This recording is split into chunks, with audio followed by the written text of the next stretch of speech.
Welcome to Timber&Terra. I'm Glenn, and this is the new to me dump truck. I'm very excited to have this.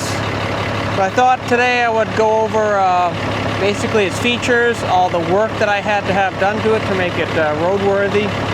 At the end of the video, I'll also review my plans for the use of this truck, as well as the cost of everything to get it on the road. So I just started it.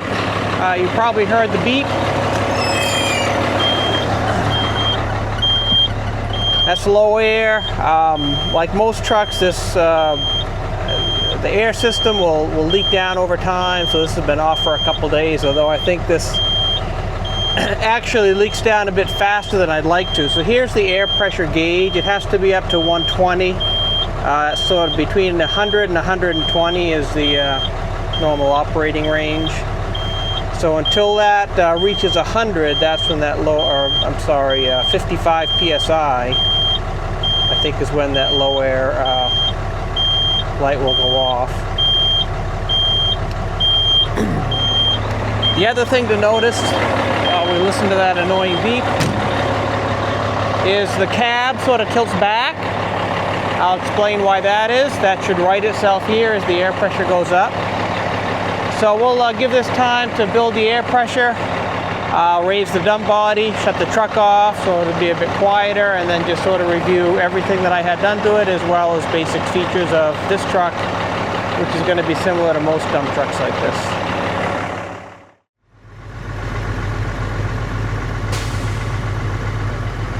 So you heard that perspire of air. That's basically the cutout pressure, so it looks like it's more like a 125, 128. You can see there's two needles there, red one behind it and the white one.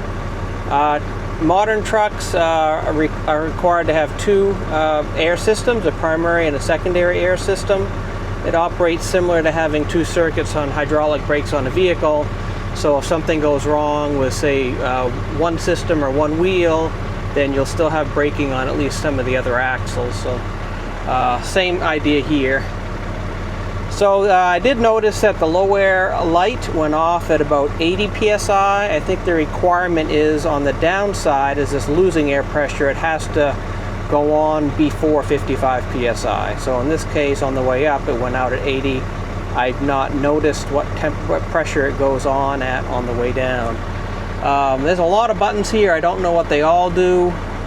Not all trucks have them, but these two air pressures indicate the pressure when you press the brake, so the pressure in the brake system. That's generally, it's not required, and I know all trucks do not have that. Typical gauges, amp meter, volt on the battery or the charging system, oil pressure, water temperature, air filter light, which is air filter there, an air filter over there, which is overkill, I think, for the size engine. We'll get to that in a bit. This little switch here, that strobe light. You can see this says 183,000 miles, but that's not actually. I understand the previous owner replaced the dashboard because the odometer stopped working. I do have the previous title, so the actual mileage on this is about 550,000 miles. That's an hour meter. I have no idea if that's accurate or not. It probably is not, but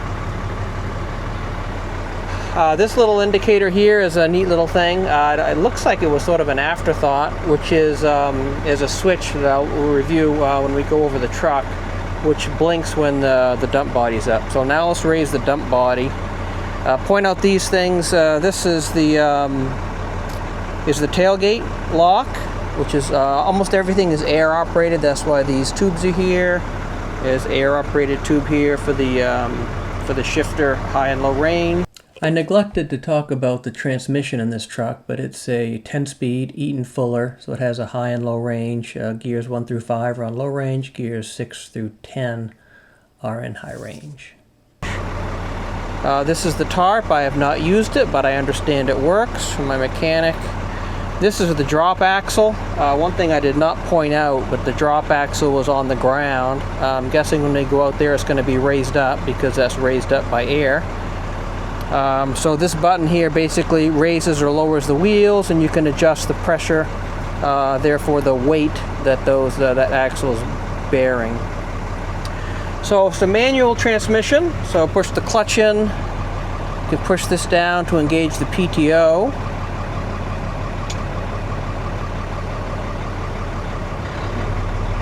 So you heard that little bit of a load when I let the clutch up, that's the PTO. So forward in the raise position, the bed should go up.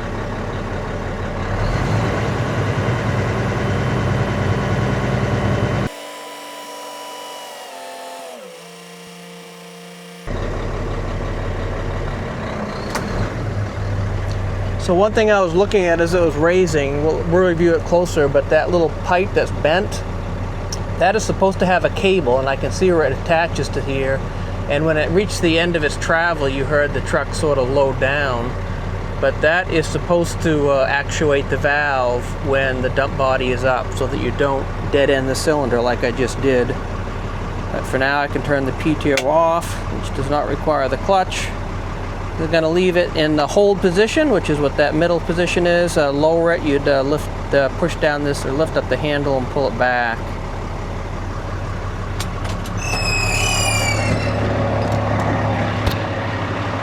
So looking at the tag axle, it's still on the ground. It should be up.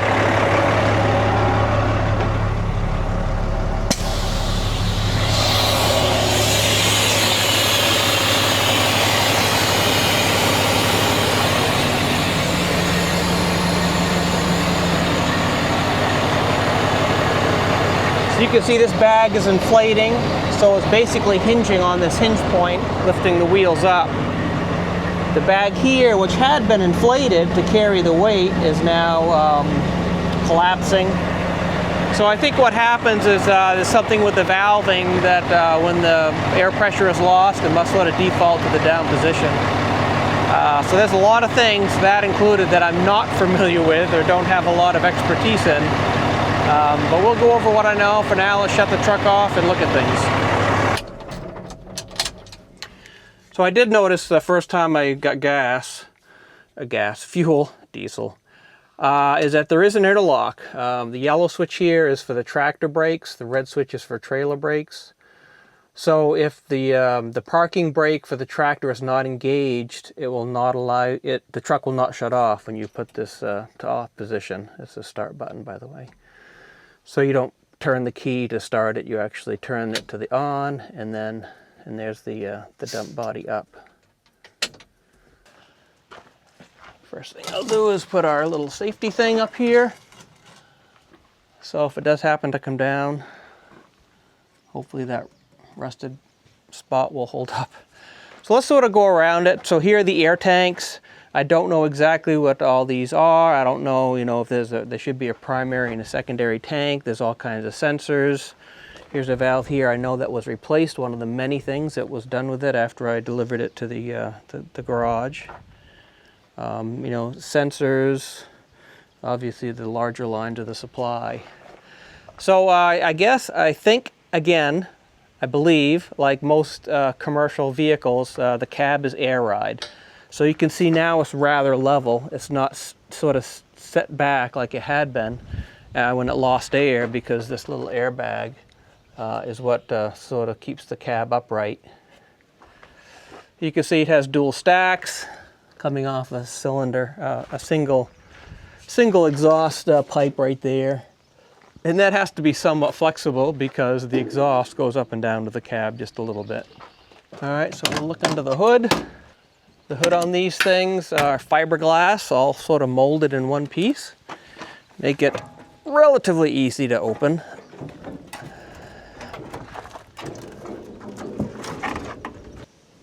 So it's got sort of the garage springs, and I guess if a spring breaks, you get the cable here to keep this from sort of damaging the hinges.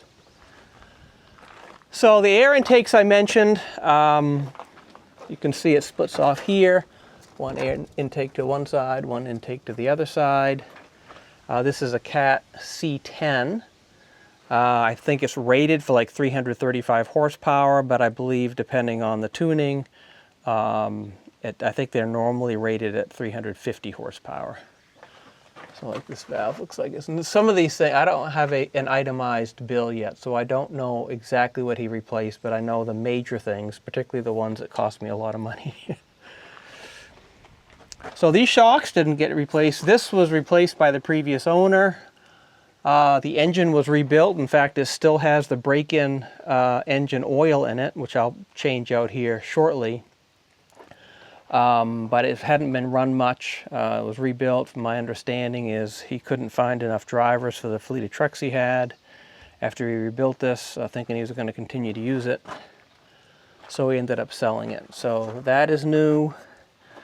A note about the brakes, they're air brakes, so they all have this canister. The front brakes do not have parking brakes, meaning they don't have a spring. They're not a spring brake. The other cans we look at on the back will.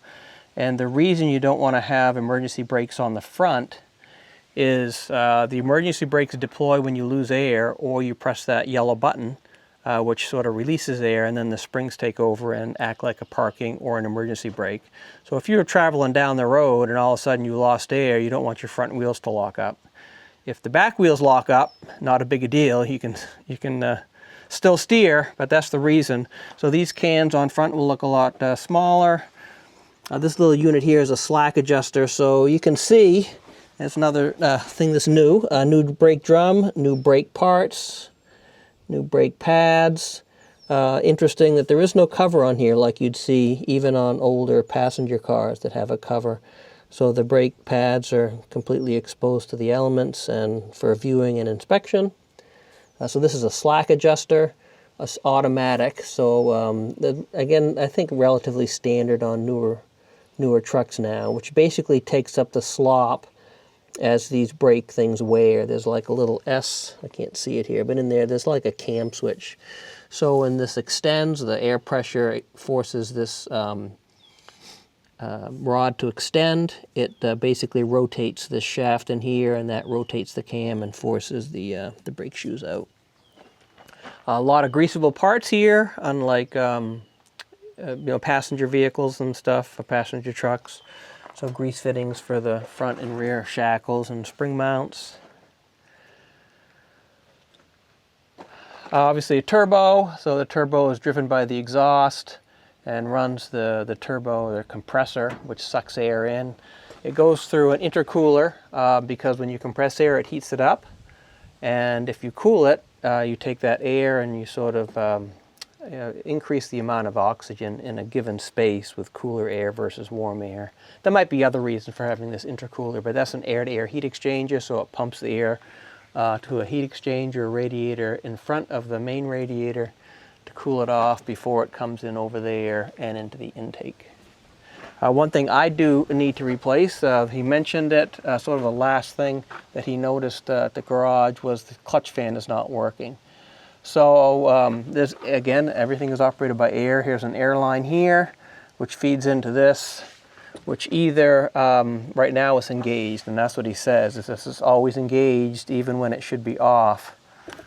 So if the clutch is disengaged, or the clutch is engaged, freewheeling, then this just sort of freewheels. It just reduces energy usage by the engine if you're going down the road, or the temperature is such that it doesn't need the fan running. Just use the natural air going through it. Steering box is right there, steering shaft. It's interesting, I don't know why they do it, but there's always a lot of sharp turns on these steering shafts. You don't really notice it in the steering wheel, but in universal joints, they're not smooth when these knuckles sort of bend. It sort of feels different, but I don't notice it with the steering wheel. But they all have power steering, which is what this is. There's a power steering reservoir. Power steering pump is down there. Air compressor I think is right there, but I think this is the air compressor, so this is compressed. I'm not sure of that, but it's somewhere over here. I know it's driven by the engine. You can see C10. So what I'm told is that oftentimes a truck this size will have a C15. So C10 means it's a 10 liter, like 10.3, 10.4 liter displacement. A C15 is a 15 liter displacement. It's probably more like 400 to 450 horsepower. and basically takes up the rest of this space up here. The mechanics says it's sort of funny to see all this open space here on a truck this size. So this engine is a little bit underpowered. It's not overpowered, but the bright side is I think they're really good on fuel economy versus a larger engine. And with the rural nature of the work I'm going to be doing, where this truck is going to be going, it's going to see almost no highway time. And even the highway that we have here is really just it's like a rural state road. It's not much of a highway as far as traffic goes. So I'm not too concerned about having an underpowered engine. It's not like I need to get up to 65 miles an hour to merge with traffic quickly. So here you can see airlines going to the brakes. This can looks like it's newer. These cans often get replaced. They have leaks or whatever. There's rubber diaphragms that wear out over time. So the tie rod is new, which goes all the way from one wheel to the other, and the steering on this actually is very tight. In fact, it's much tighter than the truck that I learned on, which is a much newer truck. It's like 15 years newer than this one, which actually the steering is a little loose. Another brake drum and brakes on the driver's side or left side are new as well.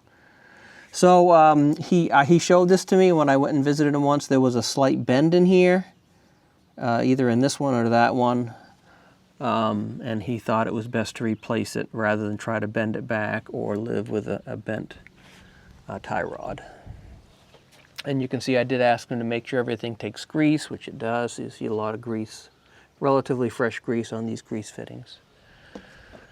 Fuel tank here is 95 gallons.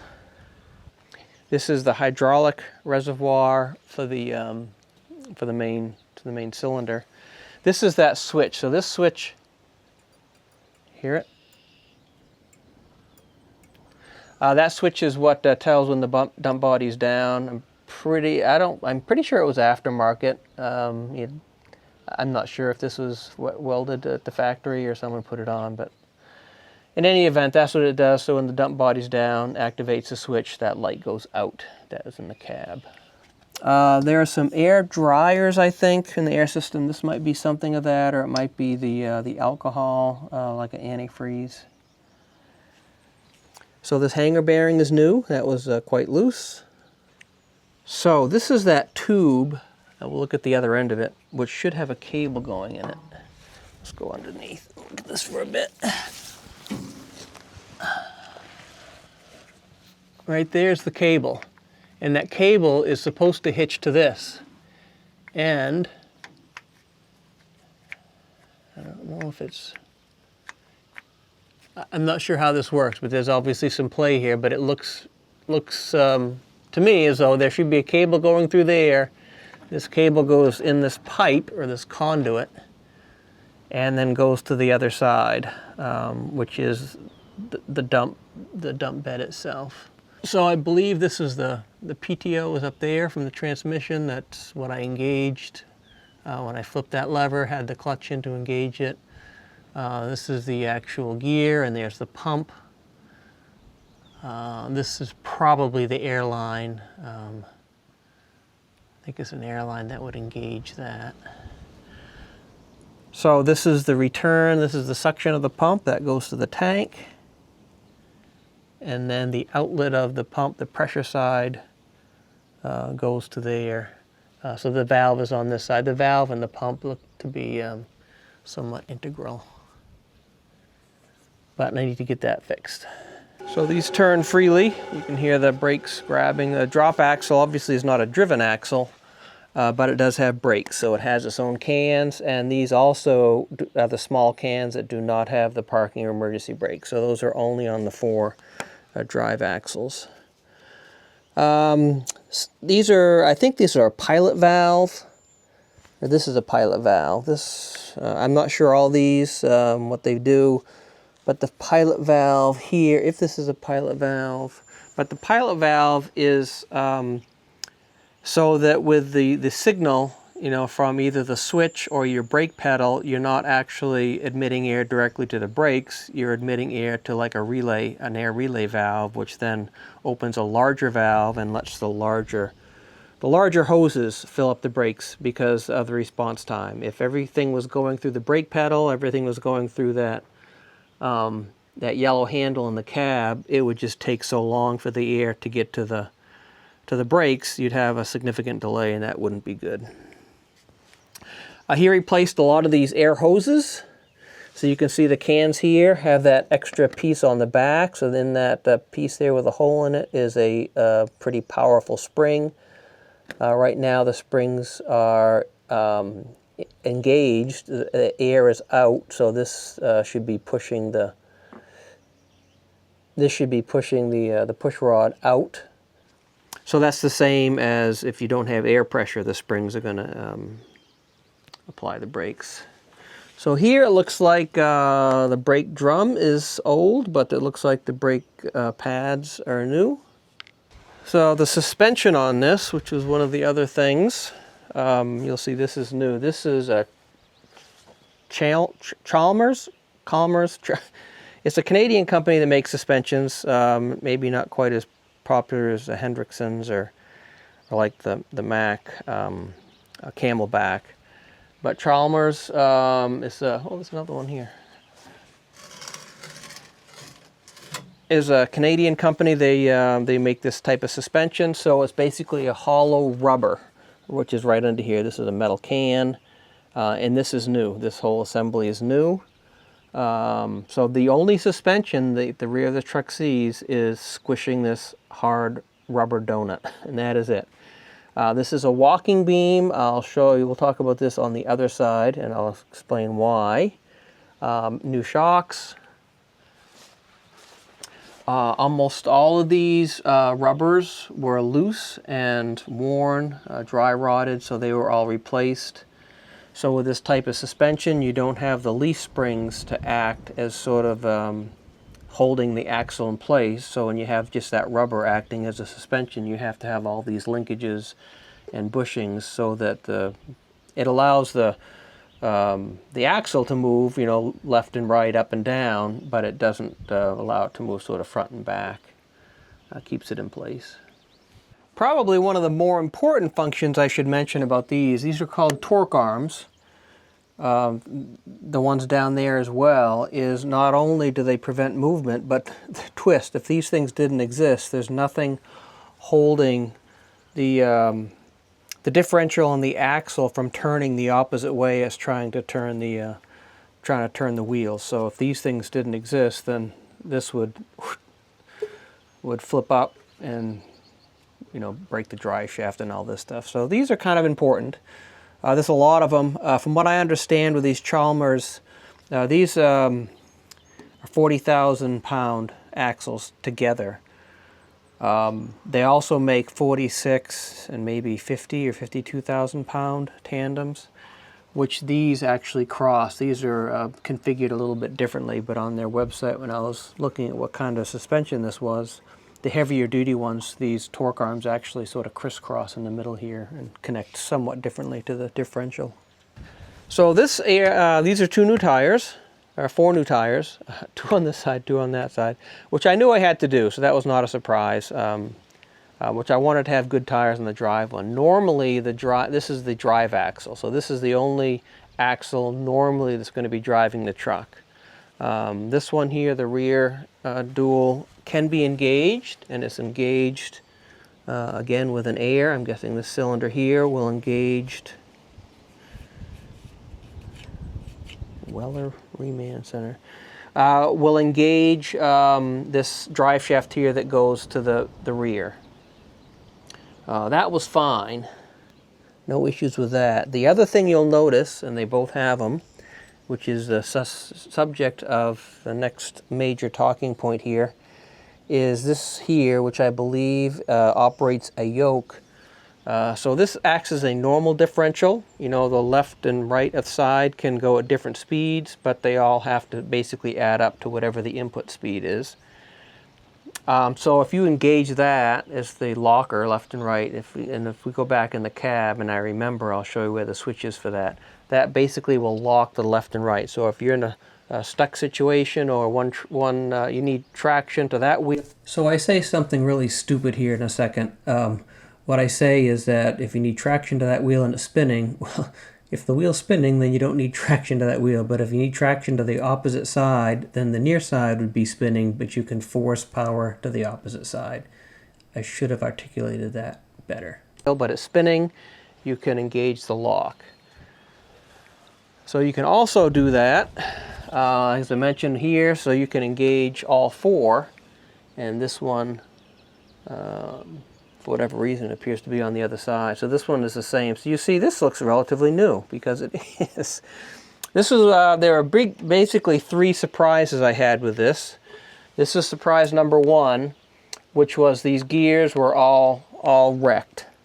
And what we suspect happened, and I believe the owner is likely did not know about it. Probably had a driver that likely knew about it and didn't tell anyone. What it appears as though the truck was probably spinning and the person tried to engage the left and right locker, the differential locker, while it was spinning. So it wiped out all the gear. So I had to have a remanufactured pig, as well as this unit here. So that was surprise number one. I don't know the price. It was somewhere probably around $3,000 to $5,000 to have that replaced. The other thing which I'll mention here, because we can see them, the other bigger surprise is you can see the white rims. There are four of them. So four of the original aluminum rims had some cracks that he noticed that went from some of the lug nut holes. So those couldn't be reused, so instead of spending the extra money for aluminums, I just got steel, and he put all the steel ones on the inside so that we still have the aluminum, on the exterior side. So that's the big surprise. That might not have been a huge amount of money. It might have been, say $300 for each, $1,200 or so for the set. So that was surprise number two. Again, you can see new hoses. There's a new junction box because I asked him to add electrical connection for electric brake trailer, which he did. So this is the other end of that tube, and you can see the cable right there, and I think that cable is supposed to connect right there. Connect somewhere on here, so when this is nearly full up, it should pull on that valve and stop admitting pressure to that cylinder so that the cylinder does not bottom out. This is the tailgate latch, and it does work even though it looks like it's seen better days. You can see it just rotates this shaft, which is another grease point, and that shaft operates this latch here. So you can see here, but I'll put the bed back down, and then we'll look at the trailer hitches. But you can see this, when I bought the truck, it at one point had a hookup for air trailer brakes, and it had a big massive homemade hook welded onto here. But he put D-rings on instead because this would have interfered with where he wanted to put the glad hands. Backup alarm, I think was original, or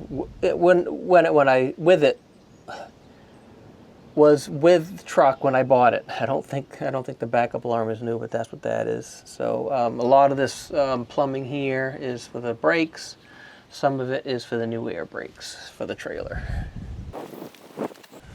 So the bed itself is in pretty good shape. The floor is relatively new, and I did check. It is a hardened floor, so it's like Hardox. So it should be rugged. You can see some dents, but so I feel better about dropping rocks and stuff in it than if it was just a mild steel bed. This top rail is metal. You can see it's seen this better days. It's been hit. It's got some rust spots. My plan is to take that off and replace it with, say, a 2x6 or a 2x8. The wooden ones I just like because you can hit them. You don't necessarily dent them. They're easy to replace, to make this look good and replace it because of the rust holes. It's a lot of work. I don't mind doing it once, but I wouldn't want to do that every time that it got dented up or needed to be replaced. So back to the suspension. The other big thing was, and this is brand new, with the wheels off, it's much easier to see, but there were, again, some cracks. I can't remember, but I think they were near here, but they were structural cracks. I think he did look into whether he could weld it, and I'm guessing his answer was no. He didn't mention it specifically. This might be heat treated, you know, it just might be regulations, sort of like an illegal weld. So he just got a new one. And this, I don't think this was that expensive in and of itself, 1,200 bucks. Again, new rubber, new shocks. So those were the three big things. The rims, problem number one. I'm not sure the necessarily order, but one of them was the rims. The other was the walking beam, which had to be replaced on this side. And the other was the remanufactured pig or differential. So those three things together were probably almost half of my bill. The rest of the stuff here was stuff that was not a big surprise to me. You know, the rubber, shocks, brakes, things like that. Looking here, looking at the brakes, if you can see here. I can't see very well. Looks like these brakes, those are new. No, that's a new green. I don't know if all the brake pads are replaced. Doesn't look like they are on that side. It doesn't look like these. It looks like they're old, but they have plenty of wear left. So, brake pads on this drop axle were replaced, but not the brake drum. Someday I'll learn what all these valves do. There's also somewhere a tractor protection valve, which has to do with trailer brakes. So if for some reason you lose air to the trailer, or say a line bus that goes to the trailer, the tractor protection valve does that. It shuts off air to the trailer and protects air to the tractor. So basically that red valve operates the tractor protection valve, that red switch on the dashboard. I don't know if I have to start the truck up again to lower the bed, but we'll find out. It might need, it could be, or maybe just need air. Oh, the other thing, like everything else, is air line going to the seat. So the air is this is a new seat, I'm sure. I mean, it just looks different than that. And this is actually a pretty nice seat from seatsinc.com. Well, let's see if it'll lower. Oh, wow, it does.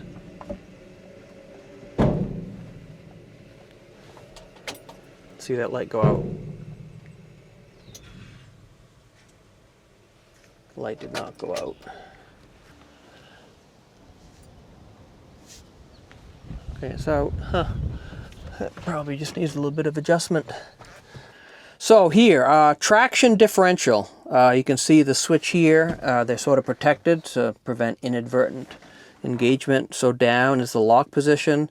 So that's traction differential rear, unlock and lock. Traction differential front, meaning the front differential, the rear differential. This is the interaxle lock. So that's what will go from being a single axle drive to a two axle drive. Unlock is in the up position. They're all unlocked now, and then lock in the down position. This handle, which is broken here, goes to the trailer. So this is the electric. We'll look at the trailer connection in a second. So this is new. This is just like you'd see in a pickup truck that has brakes. It's electric brake. You have a manual actuator. For the air brakes, this is basically the same thing. So this, if the handle was not busted off, there'd be a handle out here where you could engage the trailer brakes separate from the tractor rather than pressing the brake pedal. For the same reasons you might want to do that, to test the trailer brakes. If you have a trailer sort of swaying back and forth, sometimes just applying a little brake pressure will stop that. So the other thing, the only significant thing here I haven't talked about, here's the engine fan, which has, I can't read it because, anyhow, it's in auto position. So this is the control where the fan will, that clutch fan will engage or disengage depending on the temperature of the coolant. Heated mirrors on and off, windshield wipers, those do work. Backup, I think that must be a light. These are the indicator lights on top of the cab. I have a separate switch for some reason. So these are headlights on, off, and then parking panel. So this is an engine brake, also referred to sometimes as Jake brake, Jacob, which is the brand name. I'm guessing there must be other companies that make engine brakes. But this engine brake, you can turn it on or off, and then you have 1, 2, 3, which is level. So right now, the 1 position would be the least amount of braking power from the air, from the engine brake, middle, and then maximum. Actually, I used them when I drove it empty here, but right now the switch appears to have only 2 positions. I don't know if the switch is malfunctioning or if someone replaced the switch and just put a 2-position switch instead of 3. Interesting. So the Jake brake unit itself, our engine brake, I believe is this section here. I'm not sure, it could be this section, but it's one of these sections. So you wouldn't have this like on, say, an engine that runs a generator or something like that, or on an off-road vehicle like a bulldozer or something like that. So that the Jake brake module is not going to be on every C10, for instance. So how Jake brakes work is normally when the piston goes up for the compression cycle, you know, both intake and exhaust valves are shut. So if even if, to say, going down a hill, you don't have the fuel on, we're not injecting fuel during the compression or the power stroke, but you're compressing that air that's in there, and then when the piston goes down, the compressed air is sort of pushing that piston back down again. So outside of the little bit of heat loss, you're really sort of recovering all that energy that you used to compress the air. So how Jake brakes work is during that the power stroke, when the piston is near top dead center, instead of allowing that compressed air to help push the piston back down, the Jake brake opens the exhaust valve and exhausts all that compressed air. So then you have to recompress the air. You don't have the benefit of recovering that energy. So if you're not recovering that energy, then the engine is using more energy to act basically as a big air compressor. And that's the sound that you hear going down the road. It's basically compressed air being exhausted out the exhaust pipes. So that's how Jake brakes work. They're very effective. Really, I think it's critical, almost required for a loaded truck to have Jake brakes if you're going to go down any amount of hills. So back here looking at the trailer, this I think is called an apron. It's in pretty good shape. It's got a bit of a dent here, but I don't think that's going to impact anything, but it's still rugged. There's really no thin spots outside of that dent. It's just normal wear and tear, but not bad.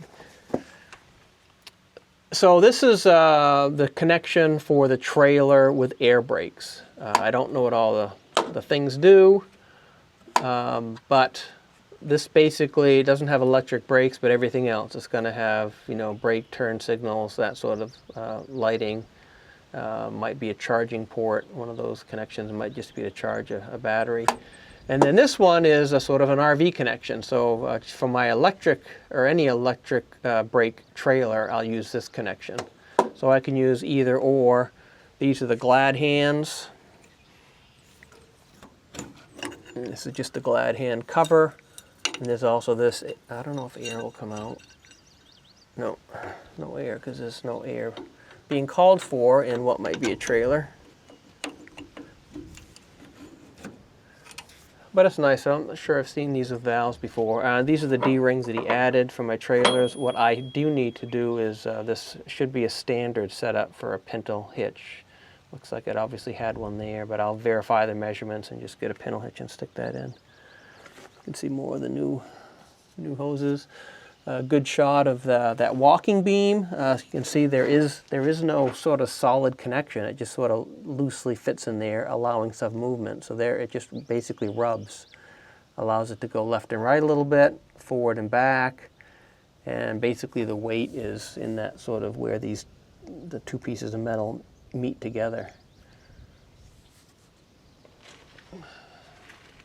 Seems like I probably should relocate the license plate since you really can't see it. I don't know where I should put it. Could put it below the pintle hitch, off to the side. Well, I'll have to give that some thought. All right, so regarding costs, this is my number. This is unique to me. And this is not free to get a number, believe it or not. And I'll talk about what is needed to get a DOT number in Vermont. I didn't have to, I don't think I absolutely had to get a DOT number. Vermont is one of maybe 4 or 5 states that does not require a DOT number if you're using your truck exclusively for intrastate travel, meaning not going outside of the state. For basically one reason I decided, a couple reasons I decided to get a DOT number. Because I don't plan to go out of the state, except if I, in the future, buy a piece of equipment and I want to take this truck in a large trailer to say, you know, buy an excavator, a skid steer, you know, something like that, then I would have to have a DOT number. And there's also some language in Vermont statutes that is not crystal clear about the exclusion of not having to have a DOT number. This is an interstate fuel tax agreement, I think is what IFTA stands for. I am not going to get one of those. So there's 2 things that you can sort of share between states, and I bought this truck in New Hampshire. That's why it's a New Hampshire sticker. I'm going to take that off. So it's like fuel tax. So you're going to pay the fuel tax primarily and registration tax in the state that you register it in. But if you operate in other states routinely, you know, the other states want to share their money. So that's what that sort of fuel agreement is. And some of those you have to submit reports, you know, how many miles did you spend in each state in the course of a year. But I don't plan to do at least any hired work outside the state. So I'm not going to get that. I'm not going to get the other thing is the apportion. Sometimes you see a license plate that said apportioned. So that's the other thing where they sort of share costs or revenue among the states. So we'll talk about that as well as some other things and what it took to get this beast on the road. So what do I intend to do with this truck? Well, I retired from my job in January, so that's been about 6 months that I retired. I've always loved construction, always loved dirt work. I played in my sandbox until I was well too old to be proud of it. So it's really been a lifelong love of mine. Probably 25 years ago, my father-in-law gave his daughter, my wife, a bulldozer. For whatever reason, I ended up using it quite a bit more than she did. It was a Case 310, it was like a mid-60s. It did a lot of work for me. Basically did the driveway here, leveled out the backyard here, did a lot of the woods roads. I connected hydraulics to it so it worked with my dump trailer. So that was sort of my first taste of you know, playing in the dirt with real toys instead of just the Tonka trucks. Then 9 years ago, I bought my excavator. So it's a mid-size excavator. It's about 16,000 pounds. It's a Caterpillar E70B. So I've been doing a lot of work there. A lot of it in the woods, some clearing, road making. If you saw last year, that pole there that I'm sort of pointing to has a power to it. So I dug a 1,000-foot trench with the excavator, did that road over there. And then besides this truck, the most recent addition to my sort of grown-up toys is the D5 Caterpillar, which is like a 1998 or so that I got, I think, 3 years ago now, either 2 or 3 years. So, and I had thought, you know, I'm going to retire. I've been thinking about it for a while that I'd like to do, well, my primary purpose is I need some way to fund buying all this stuff, including this dump truck. So all these big boy toys that I bought in cash. I figured if I can't afford to pay cash, then I can't afford to have the toys. So everything I've paid cash for, I don't have any monthly payments to worry about. But there's probably either some upgrades to equipment, maybe a different excavator, like a skid steer, some attachments. But to fund those, it'd be nice to have a stream of income other than my retirement. So that, plus the fact that I just like doing the work, I thought I would start an excavation business, just myself, to do part-time, maybe, you know, keep myself busy to the tune to say 1 to 2 days a week. I don't want to do this full-time. Just enough to sort of pay the bills with respect to this equipment, you know, the operating costs, as well as maybe helping to fund any new purchases I make. So that's the purpose of it. Really just started getting my stuff together. Part of the costs that we'll talk about here in a bit have to do with you know, getting going as a business, which actually isn't nearly as bad as getting an on-the-road commercial truck on the road. Well, I did get this cable out, but it wasn't without a fight. I think I'll show you where I think the issue was. So I needed some assistance. I pulled it out, and once I tugged on it, it seemed to come out fine. So I'll try to do a better job at connecting. I'm going to use a shackle, and that was, I think, 3/8 cable. I mean, I'm not an expert, like I've said, but I think that's overkill for just pulling that the spool of that valve, so I'm going to go with 1/4-inch cable instead. So here I can see he painted things that needed to be addressed, and I'm guessing he painted that knowing that this is that conduit. I'm guessing that's where the water got in. You can see it's all kinds of crud in there. He just forgot to go back and fix that. So before we talk about costs, there's one other thing I mentioned, or forgot to mention, regarding this differential that was replaced, which is the axle. The splines were damaged enough where he had to buy a new axle. So this is the outside of the axle. The axle is fastened to this and goes all the way through and connects to the gears and the differential. So I don't know how much those were. Again, probably a couple, $200 or $300 a piece for each side. It all adds up. All right, so next trip to the hardware store, I'll get some cable. I'm just gonna blow out the ends, make sure there's no dirt and crap. I may shoot some oil in there and then at least tack weld where it's broken there. But I think if I lube the cable up well before I put it back in that conduit and it's used regularly, it should be fine. I'm guessing it rusted up the way it did because it probably went unused for who knows how long. I don't know if that over time that can do damage that will just shorten the life of a cylinder like this, or if you're going to have damage, it's going to be catastrophic, and if you don't have that damage, then it's as good as new. I'm not sure. But I'll make sure it works from here on out.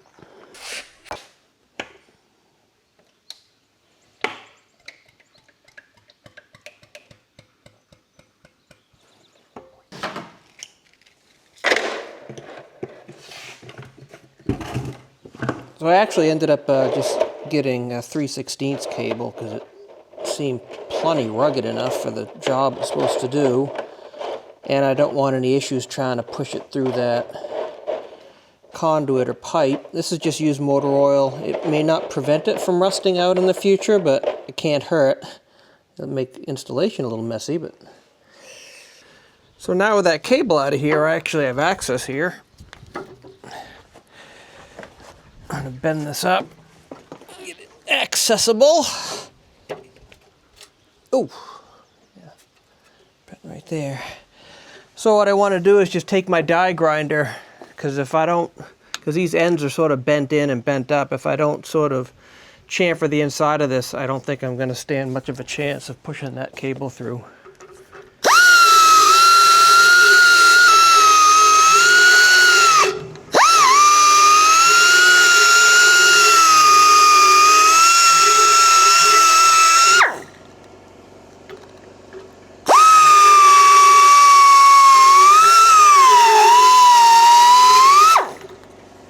Yeah, I couldn't be happier with these tools. It's probably one of the best things I've ever done.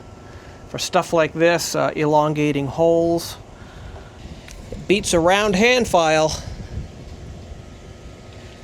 I don't want to bend this too much. Stand the chance of kinking it. Hopefully you can see this one.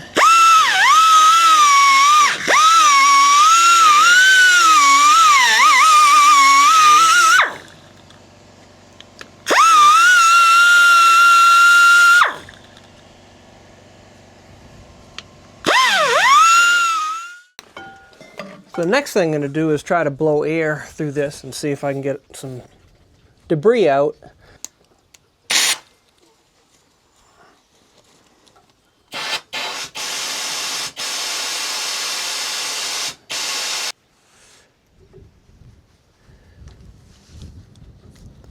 This rubber thing's not quite big enough on diameter to seal that off. I guess I need to see if they make a bigger one.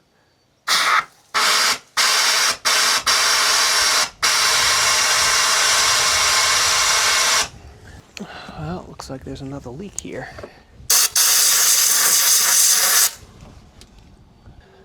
thinking what I may do is just sort of gob that on with grease. I don't know.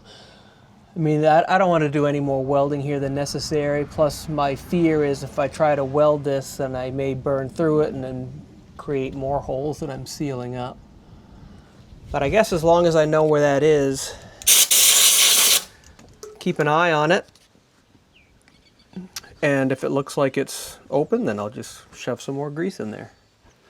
Well, this is the high point, so I can squirt some oil in here.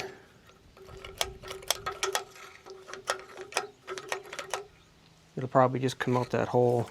This one here, though, if I squirt oil here, I'm afraid it's just gonna dribble back. So I don't want to have that oil right there where I'm welding.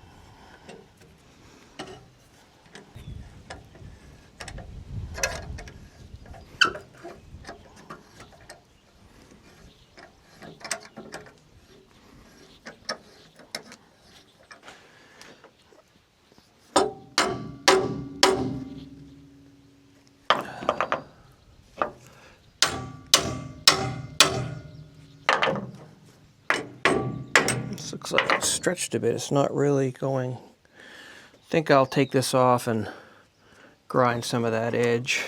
I really want this to go back together as flush as I can get it.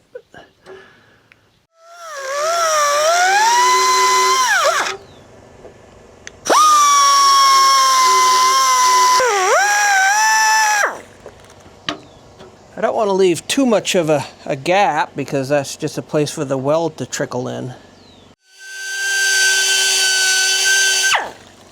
And if the weld trickles in, that's just another place for the cable to get caught when I'm trying to push it through. I guess that might be the only advantage to a larger cable, say the 1/4 inch that I thought I was going to go with, is it's a bit stiffer. I'm just not sure how well this is going to push through. It's about 16 feet of pipe here.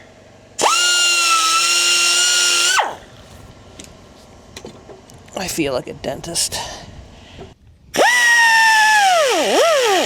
And they do a filling and they tell you to bite down on that blue strip so they know where to grind.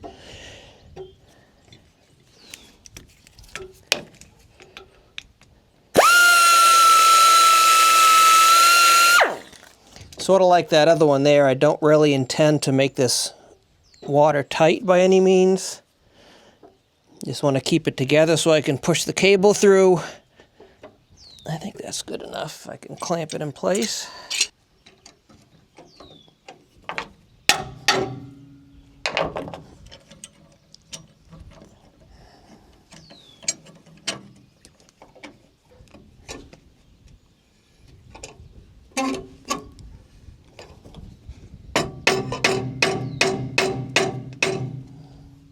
All right, so I think it's back together as good as I can get it. I'll just put a couple tack welds basically just to hold it together. Same sort of thing. I'll just gob it with grease just to provide some protection from the elements, and I'll call it good. Oh, since we're in the area, I know this video I guess is dragging on a bit longer than I anticipated.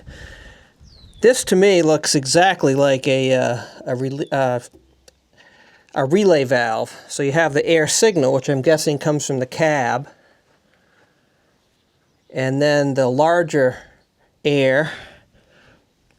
This might be, I'm not sure what this is. This obviously goes to a brake can. So I'm guessing, yeah, see it says CONT, so I'm guessing that's control air. So the air signal, say from the regular pedal brake in the cab, actuates a diaphragm in here and then allows supply air, which probably is this one, to come in and a much larger hose and then admit air quickly to the brake. So this looks like it just, maybe it's really not much more than a distribution valve where it'll just distribute to the various cans. the 4 here on the drive axles, and then the additional 2 here on the drop axle. So it is windy here again. So try to shield the MiG as best I can from the wind.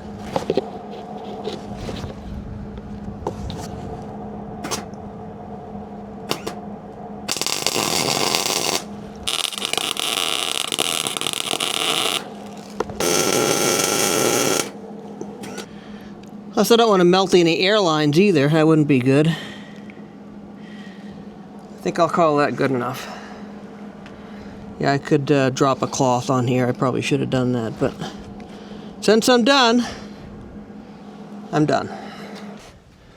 I'm curious as to how that shackle busted. There's some shiny metal here, but how that, I guess, just broke. I just wonder if it's, I don't think it was hitting on anything here. I'll have to, I don't know what this cable's going to do when the bed goes down. I'll have to try to keep an eye on that.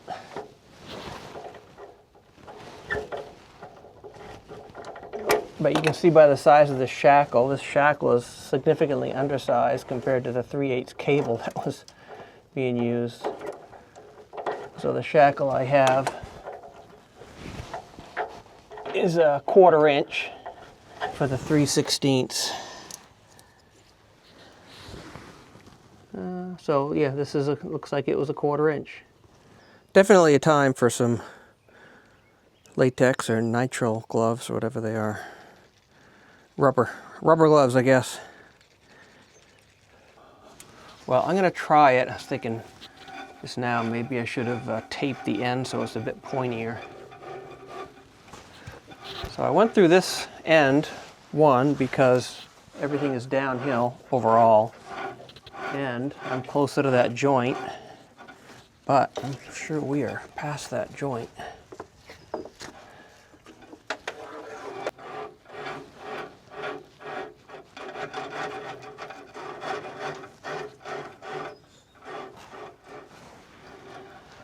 Well, hopefully it came out because I'm out of cable on this end.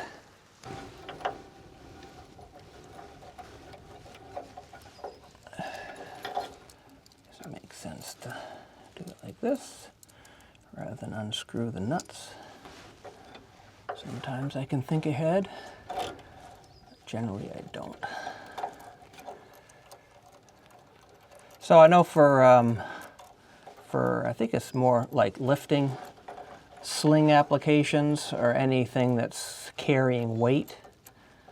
The rule of thumb with these cable clips is don't saddle a dead horse.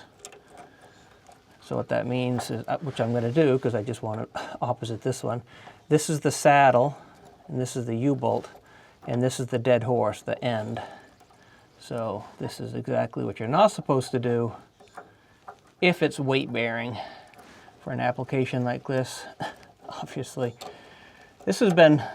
truck has been operated, it looks like, quite a long time without this cable in operation. So if this fails, nobody's going to get hurt. I do want to minimize how much extra I have because I want to make sure I have plenty on the other end.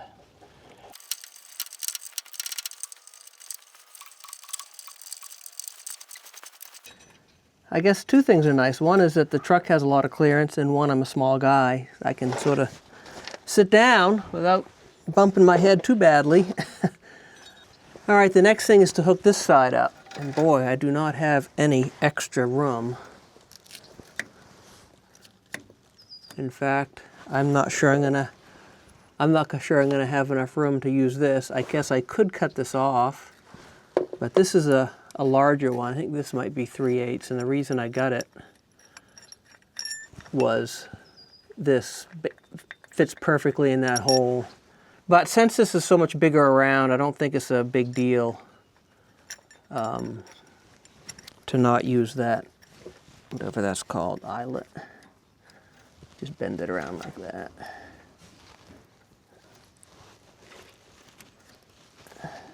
Should have just enough room. But so I'm gonna loosely put these cable clamps on because now I need to adjust where this thing pulls out with respect to the bed position.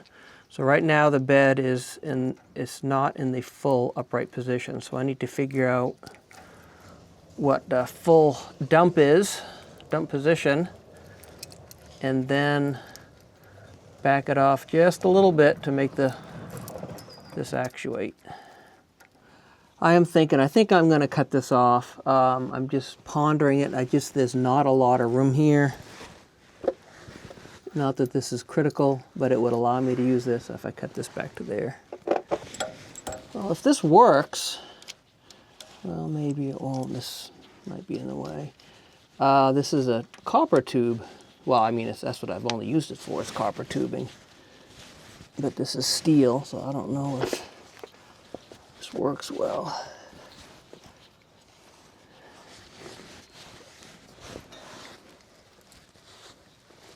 No, so, and plus the fact I can't go all the way around, I'm just gonna use a reciprocating saw.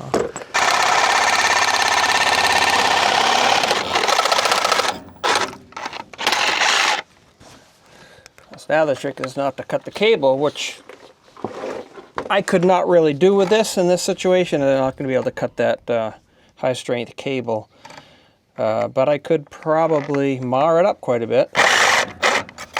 I'm not careful.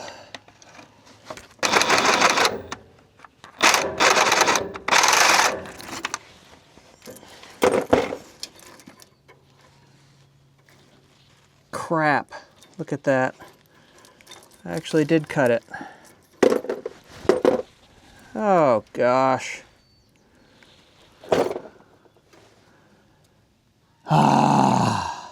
Well, back to the store. All right, so we are now back where we were. Because you don't see any difference, but so I ended up getting a stainless steel cable. I just said heck.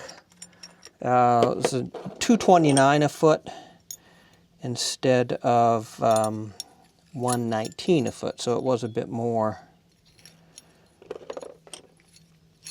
But I will not have to worry about the cable again, I don't think, as long as I own or operate this truck. I suppose the conduit could continue to fail as rubs, but the cable should not go away. So maybe my stupidity was meant to be. Good Lord is watching out for me, even though I wasn't watching out for myself. All right, that seems a bit tight. Yeah, I think it was sort of clamping this way too much. So what I think I'll do, I'll utilize that hole, which is sort of a locking wire hole, I believe. Okay, well, I neglected to put the cable clamps on first. So, thinking about how to do this. I'm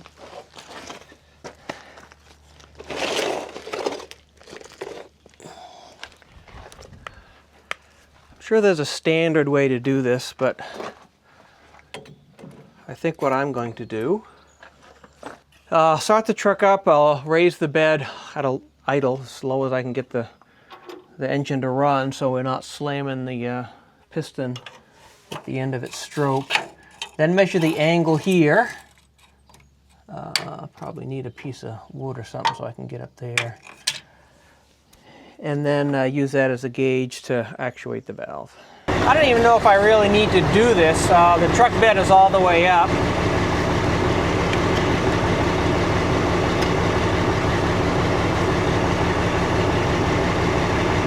So that's the angle.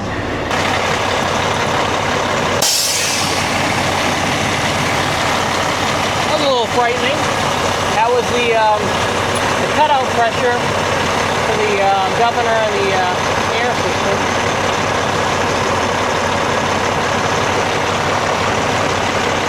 What I think I'll do is I'll lower the bed just a little bit. I don't need the truck running for that. Shut it off. disengage the PTO.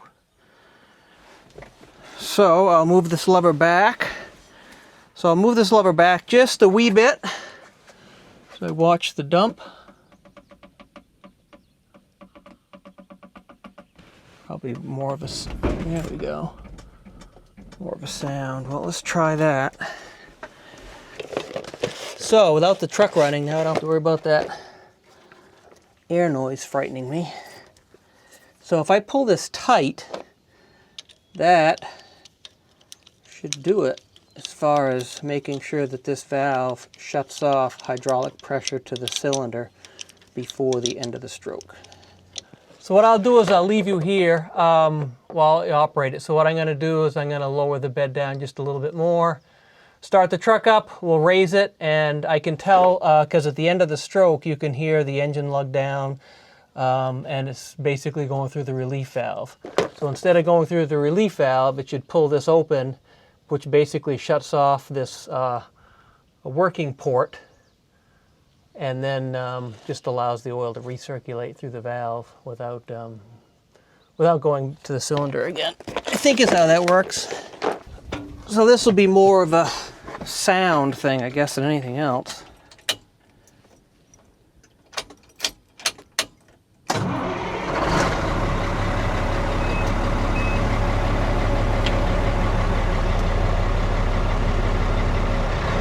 That's the PTO engaging.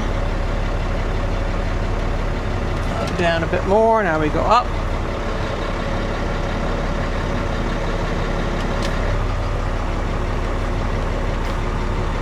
Seemed to work. It's not the same sound as before. I think I will call that a success. So this was supposed to be a simple review video of the truck and my repairs, not an actual repair video.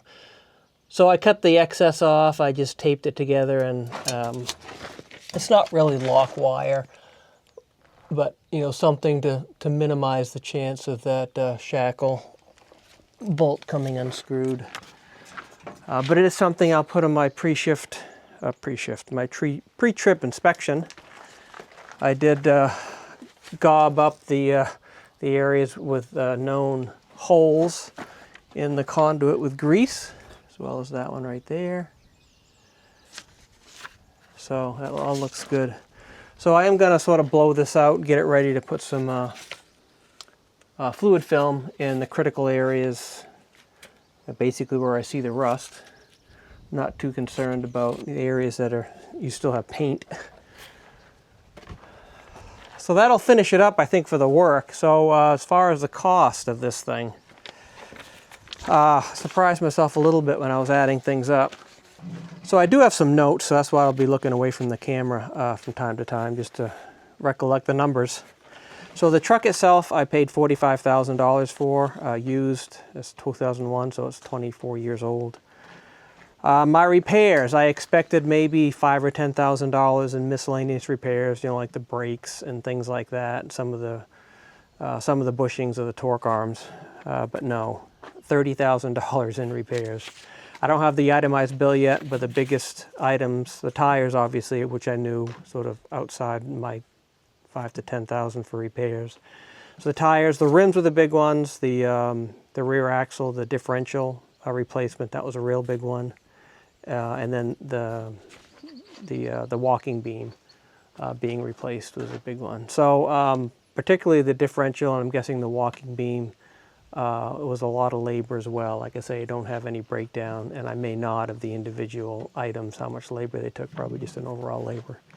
So 45 for the truck, 30 for repairs. That was broken down to about 17,500 just in parts and about 12,500 in labor.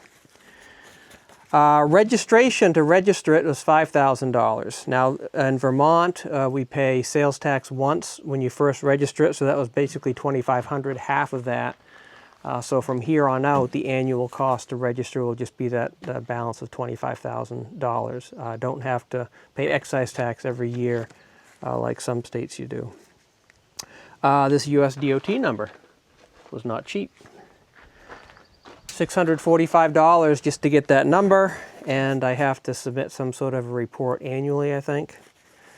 So I gotta get up to speed on that. So something, UCR, which is a Unified Carrier Registration, $47.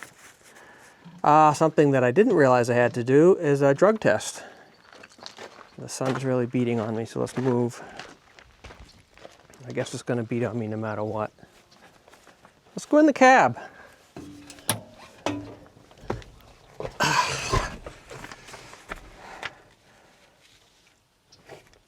So drug test services. So I didn't realize, in fact, it wasn't even mentioned in my course for some reason, or if it was, I missed it. But if you have a commercial driver's license, you have to subject yourself to random drug tests. And since I don't work for anyone, I have to do that myself. So I have to join what's called a drug test consortium to sort of put it in their system. And when your number is drawn, you're supposed to go to a testing facility, I think like within an hour or within 3 hours. To me, when I looked at it, I said, oh my goodness. So that was $100 a year just to belong to this consortium. I don't know how often to expect a drug test. I haven't gotten one yet. The other thing is a heavy equipment federal tax. Even if you don't pay the tax, you can exempt yourself, I think, if you drive less than 5,000 miles a year. Otherwise, you pay a tax, and it's not a lot of money, maybe a couple $100, depending on the gross vehicle weight that you have this registered for. So I will likely drive much less than 5,000 miles per year with the use that I anticipate. But I have to submit that report, and in order to submit that report, you have to have an EIN, an employer identification number. A social security number will not do. This is filed with the IRS.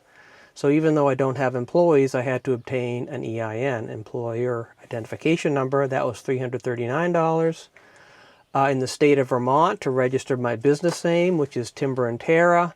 It's not incorporated, it's not an LLC. I'm going to operate as a sole proprietor, but I want to do a doing business as, to have a business recognized by the state, even though legal purposes, it's just Glenn Foster.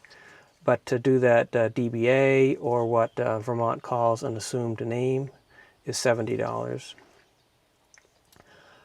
Truck insurance, so just to insure this commercial truck for the highway, was $2,757. For business insurance, so when I actually do work on other people's property, as liability as well as coverage for this truck, not for this truck, but for the equipment, the excavator, bulldozer, and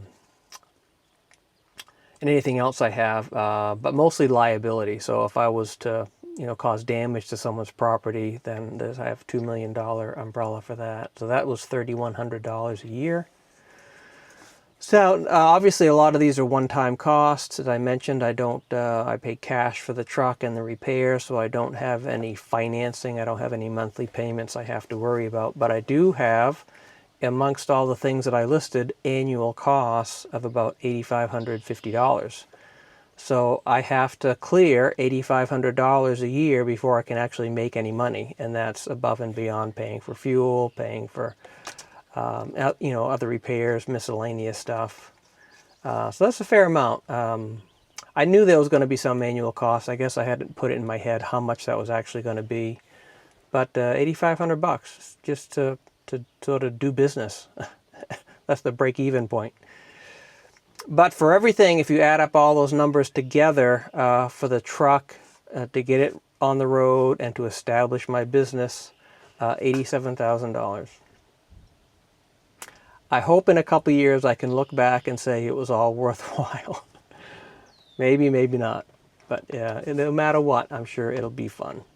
So anyhow, so that's it. Hopefully you'll see this truck a fair amount, at least during the summertime in upcoming videos. So I encourage you to stay tuned for some of those and learn along with me, and or watch me learn. I'm sure some of you are much more proficient at this type of stuff than I am. So anyhow, thanks for watching. Hope to see you soon.